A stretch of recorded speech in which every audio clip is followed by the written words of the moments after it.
¿Cómo están? Muy buenas noches, bienvenidos a esta edición de Willax Noticias. Elvina, ¿qué tal? ¿Cómo estás, Maricel? Empezamos de esta manera, vamos de inmediato con nuestros titulares. Se inició el juicio en contra de Nicolás Maduro y Cilia Flores ante el Tribunal Federal de Nueva York. El exdictador venezolano y su esposa son acusados de narcotráfico y podrían recibir condena de hasta 100 años de prisión. La candidatura de Mario Vizcarra pende de un hilo luego de que el Jurado Electoral Especial Lima Centro 1 declarara fundadas las tachas en su contra y frenara de esta manera la inscripción de la plancha presidencial de Perú Primero. La delincuencia sigue cobrando vidas en nuestro país. En el quinto día de este 2026 se han registrado al menos 5 asesinatos en diferentes puntos de la capital, incluyendo a 2 menores de edad.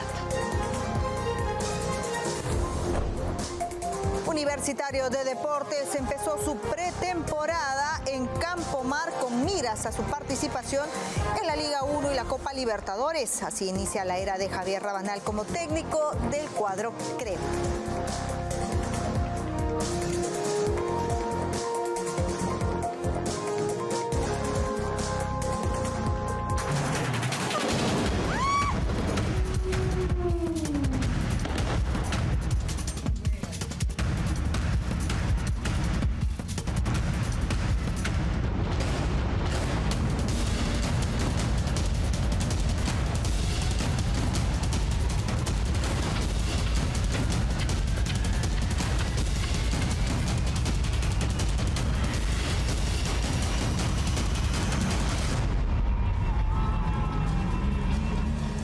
Información de último minuto, lo que está ocurriendo en Venezuela y lo que se va registrando desde hace algunos minutos.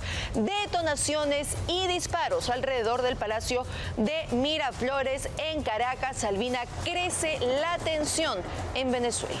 Reportan tiroteo en Caracas. Estas son imágenes que nos llegan en inmediaciones del Palacio de Miraflores, que es la sede del gobierno de Venezuela. Esto es lo que está ocurriendo en la sede del gobierno. Hay habitantes que están reportando estos disparos. Han grabado inclusive drones.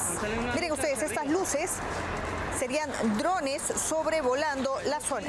Y esto luego de que hoy Delcy Rodríguez asumiera como presidente en lugar de Nicolás Maduro. Se sabe que desde Estados Unidos el propio presidente Donald Trump aseguró que no va a permitir que estas personas ligadas a Maduro continúen en un poder dictatorial y podría responder a ese asumir un cargo ilegítimo en Venezuela el hacer que muchos de los venezolanos estén en las calles porque no están de acuerdo con esta nueva toma de poder ahora por parte de Delcy Rodríguez, quien dicho sea de paso habría sido la informante con Estados Unidos para lograr la captura de Nicolás Maduro.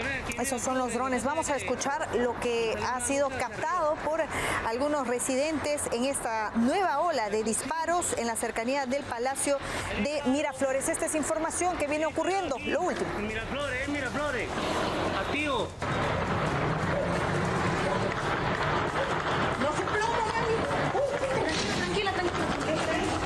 Imágenes que nos van llegando y que nosotros se la vamos transmitiendo. Información de último minuto que iremos ampliando. Situación tensa y caos en Caracas, en Venezuela. Pero mientras tanto, seguimos informando sobre lo que está ocurriendo con Nicolás Maduro y su esposa, pero en Estados Unidos, en el Tribunal Federal de Nueva York, porque ya se inició el proceso contra estas dos personas, varios delitos que podrían llevarlos para siempre a prisión. Enmarrocados y resguardados por seguridad estadounidense. Es así como el dictador Nicolás Maduro y su pareja, Cilia Flores, asistieron a la primera audiencia en el Tribunal Federal de Nueva York. Dentro del juzgado, ambos personajes del régimen dictatorial negaron los cargos de narcotráfico en su contra y mencionaron que fueron secuestrados en su vivienda. Soy inocente, no soy culpable, soy un hombre decente. No culpable, completamente inocente. El abogado venezolano Nizar El Fakik estuvo dentro de la audiencia, revelando que el líder chavista llegó rodeado de un staff de abogados. Ellos estaban asistidos por 3 abogados privados, ¿sí? Con los cuales pudieron además comunicarse antes de poder acceder al tribunal y con los cuales tuvieron comunicación durante toda la audiencia. Su defensa está encabezada por Barry Pollack, abogado que logró la libertad de Julian Assange en el caso Wikileaks, por presuntamente filtrar de manera masiva documentos confidenciales. El letrado que tuvo acceso a dicho interrogatorio menciona que tanto Nicolás Maduro como Cilia Flores se encontraban nerviosos al momento del interrogatorio. No estaban tranquilos, evidentemente estaban notoriamente preocupados, estaban por momentos muy confusos. Maduro miraba a los lados para entender un poco como dónde estaba ubicado. Cuando Cilia le tocó comunicarse por primera vez ante el tribunal, casi no le salía la voz. Que incluso el líder del régimen chavista pidió estar unos momentos a solas con el documento de la acusación en su contra. Maduro específicamente le pidió al juez que quisiera tener un tiempo en privado para él poder leer la acusación de nuevo. Durante las casi 2 horas que duró la citación, reveló que los implicados estuvieron en permanente comunicación con su defensa legal. Se les increpó sobre el contenido del indictment, ¿no? Que es la acusación escrita. Se habían podido tener acceso a esa acusación escrita antes de la audiencia, se habían podido discutir con sus abogados sobre el contenido de esa acusación escrita. ¿Qué dijeron? Y si necesitaban tiempo, ambos dijeron que sí, que conocían. La acusación contra Nicolás Maduro por delitos relacionados con el narcotráfico y terrorismo podrían llevarlo a enfrentar una condena de 100 años de cárcel. El mismo futuro podría tener su esposa, quien es señalada de ser coordinadora y encargada logística de su red criminal. Bueno, en las últimas horas, Delcy Rodríguez asumió como presidenta de Venezuela de manera transitoria. ¿Quién es esta mujer que desde el año 2018 venía ocupando el cargo de vicepresidenta, ¿no? Muy cercana al régimen de Hugo Chávez? A continuación. La silueta de una mujer se ha instalado en el poder. Delcy Rodríguez Gómez ha asumido como la nueva presidenta de Venezuela en medio del estruendo geopolítico y social que desató la detención de Nicolás Maduro por parte del gobierno de los Estados Unidos. Quien fuera vicepresidenta de ese país desde el 2018 y figura clave dentro del régimen dictatorial, fue designada para asumir el mando por orden del Tribunal Supremo de Justicia. Antes de iniciar con su mandato, Rodríguez ya contaba con una clara advertencia de Donald Trump. I don't have to tell you. I just say that she will face a situation probably worse than Maduro, because you know Maduro gave up immediately. Para el internacionalista Farid Kajat, quien era la mano derecha de Maduro, sacrificó a este último para así preservar el chavismo. De haber fraguado tras bastidores junto con su hermano un acuerdo con Estados Unidos mediado por Qatar para ver lo que estamos presenciando ahora, es decir, para que haya una suerte de chavismo sin Maduro. El hermano de la actual mandataria es Jorge Rodríguez, actual presidente de la Asamblea Nacional de Venezuela. Precisamente porque esta es una dictadura institucionalizada, había una línea de sucesión. Delcy Rodríguez era la sucesora de Maduro, eso no lo ha definido Trump. Y que pese al poder que gozan en estos momentos, tendrían que llegar a un acuerdo para poder gobernar. Va a haber una negociación dentro de la cúpula del régimen. No van a ser los hermanos Rodríguez los que gobiernan por cuenta propia, aunque claro, probablemente Estados Unidos prefiere a los hermanos Rodríguez como interlocutores que a Padrino o Cabello. Por lo que no habrían nuevas elecciones, a pesar que la Constitución venezolana así lo disponga. Ante la ausencia absoluta del presidente, se debería llamar a las urnas en un plazo de 30 días. Al no llamar elecciones, ¿no estaría faltando a la Constitución? Bueno, pero esto es una dictadura, ¿no? Digamos que el año 2015 la oposición ganó la mayoría parlamentaria en elecciones y el chavismo simplemente desconoció. Políticamente, el nombramiento de Delcy Rodríguez tiene tintes altamente contradictorios. Por un lado, su largo historial dentro del chavismo. Mientras que por otro, su reciente mensaje de estar dispuesta a cooperar con Estados Unidos ha sorprendido a sus aliados tradicionales. Venezuela enfrenta una encrucijada sobre avanzar a una nueva política de Estado o quedarse con el mismo modelo de poder enquistado durante varios años. No pueden seguir ese mismo camino, es más que evidente, pero tratan de aferrarse a ese poco poder que todavía les queda, ilegítimo, no reconocido por los propios venezolanos y que también se ha puesto en la mira del propio presidente Donald Trump. Mientras tanto, desde que se conoció esta noticia, la caída del dictador Nicolás Maduro, muchos venezolanos que tuvieron que dejar su país han iniciado celebraciones en diferentes partes del mundo. Así se vivió esta información. Tenemos la siguiente nota. Bueno, por supuesto, han habido reacciones en nuestro país, tanto del presidente José Gerí y también del titular del Congreso, el señor Fernando Rospigliosi. La captura del dictador venezolano Nicolás Maduro causó un terremoto político en Latinoamérica. Gobiernos de izquierda como México, Colombia o Chile se mostraron en contra de la intervención de Estados Unidos, mientras que la gran mayoría celebró el inicio del fin de la opresión chavista. Por su parte, el presidente del Perú, José Gerí, felicitó la acción del gobierno de Trump y aseguró que esto le da un impulso al país para seguir mejorando. El contexto internacional nos marca una pauta en el que solo debemos continuar mejorando, siendo cautelosos y vigilantes. Estas palabras las dio en medio de la ceremonia de reconocimiento a César Briceño, jefe del Comando Conjunto de las Fuerzas Armadas, en donde también afirmó que garantizará el bienestar de todos los peruanos ante cualquier contexto internacional. Quiero ser categórico en esto. Nuestra política es y será siempre clara, porque defendemos los intereses del Perú para los 33 millones de peruanos. Por su parte, el vicepresidente encargado del Congreso, Fernando Rospigliosi, fue claro al calificar esto como el máximo triunfo de todo un pueblo golpeado por la izquierda. Desde mi punto de vista personal, está muy bien lo que ha ocurrido con este dictador, con este carnicero venezolano que tenía oprimido al pueblo, lo tenía en una situación deplorable. Además, espera que esta victoria sea el comienzo de una transición rápida a la libertad para que millones de ciudadanos venezolanos regresen a su país. El pueblo venezolano pueda vivir en paz y que millones de venezolanos que se han visto obligados a huir del país por la represión y por la miseria puedan regresar a su país y vivir tranquilamente en paz y prosperidad. Sin duda, este fin de semana fue histórico para la lucha contra la opresión chavista y le devuelve la esperanza a todo un país que ha vivido años de violencia y corrupción que parecían de nunca acabar.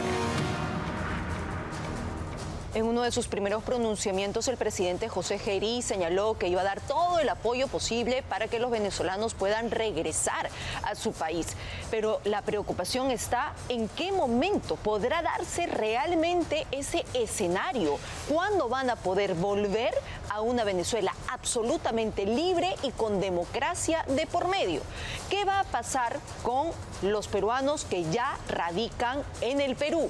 ¿Qué va a pasar con esas oportunidades que tienen acá y que estarían hasta dispuestos a dejar con tal de regresar con sus familias? Nosotros hemos conversado sobre esta situación y tenemos el análisis en la siguiente nota.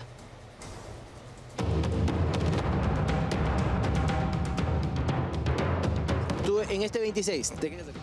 Me quedo aquí en este 26. Para el próximo año tal vez sí vuelva, porque sí me gustaría aunque sea vacacionar. Extraño mucho a mi país. Bueno, por lo menos nosotros estamos determinados en quedarnos. Por lo menos mi familia y yo vamos a hacer raíces aquí, pues nosotros nos quedamos, no nos vamos a devolver. Iríamos solamente de visita, pues. Es inevitable. Los venezolanos asentados en el Perú por años empiezan a ilusionarse y a formularse la pregunta de cuándo retornar a la patria añorada. Más de 1.700.000 venezolanos, que según la Organización Internacional para las Migraciones, generan 530 millones de dólares en el Perú. Eso quiere decir mucho dinamismo económico para ciudades como Trujillo, Lima, Ica o Arequipa. Precisamente Óscar Pérez viene pensando en este interrogante desde el sábado histórico del derrocamiento del dictador Maduro, así que da su noción realista. Claro, el 4, al día siguiente de la captura de Nicolás Maduro, todo el mundo dice, no, un momento, como que no me voy todavía. Y eso nos lleva a decir que el retorno de los venezolanos, no solamente en el Perú, sino donde quiera que estén, va a ser progresivo. Van a comenzar a salir en la medida que comiencen a haber condiciones propicias, adecuadas en Venezuela para ellos enrumbarse nuevamente hacia allá, y no veo la posibilidad de que esa estabilidad ya la podamos ver de manera cristalizada en el 2026. Podemos decir, ha caído el dictador Maduro, pero la inflación todavía no ha caído. Bueno, claro, pero es que además puedes decir, ha caído Maduro, pero no ha caído el chavismo. Siguen allí. La inflación histórica de Venezuela y el continuo desabastecimiento no ha cambiado. Siendo realistas, un verdadero rescate económico no se va a dar de la noche a la mañana en este 2026. Bueno, muchos dicen que se devuelven y otros se quedan, van a esperar que Venezuela se mejore un año y medio, que todo se estabilice y bueno, ir allá. Mi esposo y yo nos quedamos, pero sé que muchos de los venezolanos se van a devolver. Además, en el sector salud hay que destacar que hay una altísima demanda laboral insatisfecha, no solamente en el Perú profundo, sino de hecho en Lima como ciudad. Entonces, obviamente que esto tendría un impacto bien importante, adverso, el que las personas pensaran en irse repentinamente a Venezuela. Además, millones de familias solo viven exclusivamente de las remesas del extranjero. Bueno, de seguro vamos a ver en Venezuela muchos conciertos de Aguamarina, Corazón Serrano, Son del Duque y estas agrupaciones de cumbia, porque se han enquistado en el corazón de los venezolanos. Y no estoy, probablemente cualquiera pudiese creer que estoy hablando de algo utópico, de una metáfora. No, estoy hablando de una realidad, claro, cultural. Recuperar un país mediante un shock económico puede tomar años. Según el Fondo Monetario Internacional, la descomunal inflación de Venezuela para el 2026 superará el 600%. Vamos con una recomendación. ¿Necesitas potenciar tu negocio? Con Caja Primera financia lo que tu actividad comercial necesite. Obtén hasta 300.000 soles en plazos de hasta 36 meses. ¿Qué esperas? Solicita tu crédito y saca a flote tu negocio, porque en Primera, primero eres tú. Consejo Económico, gracias a los especialistas de la Universidad San Ignacio de Loyola.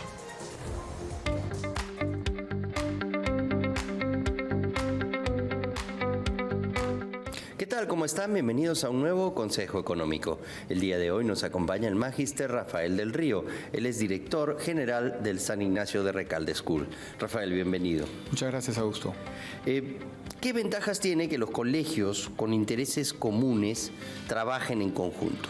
Sí, hay varias asociaciones de colegios. En nuestro caso pertenecemos a DECOPA, Asociación de Colegios Particulares Amigos, y son 35 colegios, Augusto. Entonces podemos intercambiar experiencias pedagógicas, podemos abrir el diálogo, podemos contratar conferencistas de otros países entre todos y hacer un gran evento. La próxima semana tenemos el CADEP, que no solamente incluye colegios privados, sino todos los directores o educadores de colegios públicos pueden participar. Entonces, esta asociación promueve actividades académicas, culturales y deportivas. Y es así que los chicos pueden compartir con sus pares de otros colegios, medirse en competencias, en concursos. Entonces ayuda mucho a una formación integral que va más allá del colegio, ¿no? Que trasciende a cada colegio.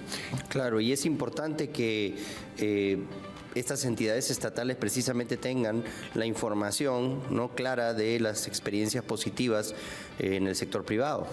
Sí, por ejemplo, un niño puede tener muchas capacidades innatas, nació con la capacidad para aprender idiomas, pero si el Estado no le da idiomas, entonces no se aprovechó esa competencia. Entonces no debería existir esa brecha entre los colegios privados y públicos, o en todo caso se debería cerrar cada vez más, porque hay mucho talento en los niños que no está siendo aprovechado, y eso a la larga pues no les ofrece la formación integral que todo niño tiene derecho a recibir, ¿no? Claro, es un derecho constitucional, ¿no? Correcto. Muy bien, gracias Rafael por haber estado con nosotros y con ustedes será hasta el próximo Consejo Económico.